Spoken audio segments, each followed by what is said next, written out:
ఎన్నిక చెల్లదు అని ఒక ఇచ్చిన స్టేట్మెంట్కే మేబీ అది కూడా ఒక కారణమై ఉండొచ్చని చాలామంది విశ్లేషకులు చెప్తారు.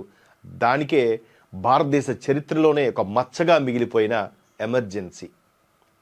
ఇది మన పూర్వీకులు అంటే నాకు ఐడియా లేదు కానీ మా తండ్రులు వాళ్ళు చాలా బాగా సఫర్ అయ్యారు. ఒక జనరేషనే చాలా ఇబ్బందులు లోనైంది. ఎమర్జెన్సీ ఏంటి? ఎమర్జెన్సీ మీరేమో రాజరిక పాలన? ఇది ప్రజాస్వామ్యమా? రాజ్యాంగం అమల్లోకి వచ్చి అప్పటికే 1950 అంటే 70లో జరిగింది. సుమారుగా 25 ఏళ్ళు అయిపోయినా కూడా ఇంకా రాజ్యాంగంలో వాల్యూస్ పూర్తిగా తెలియకుండా నచ్చినట్టు ఉండే లూప్ హోల్స్ని వాడుకొని ఈ విధంగా చేయడం అనేది ఎంత దౌర్భాగ్యం చూడండి.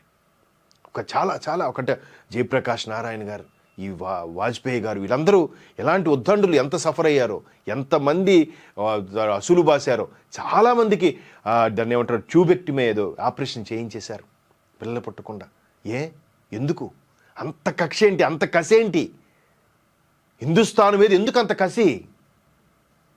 సో ఇలాంటి సందర్భాల్లో వాళ్ళు తీసుకున్నవి ఇప్పటికే ఉన్నాయి. చాలామంది ఇందిరాగాంధీ గారి గురించి మిలీనియం లేడీ, ఇందిరా అంటే ఇండియా, ఇండియా అంటే ఇందిరా అని కూడా చెప్పచ్చు. కానీ ఈ విషయాల మీద ప్రశ్నించినప్పుడు ఎవరి దగ్గర కూడా సరైన జవాబే ఉండదు.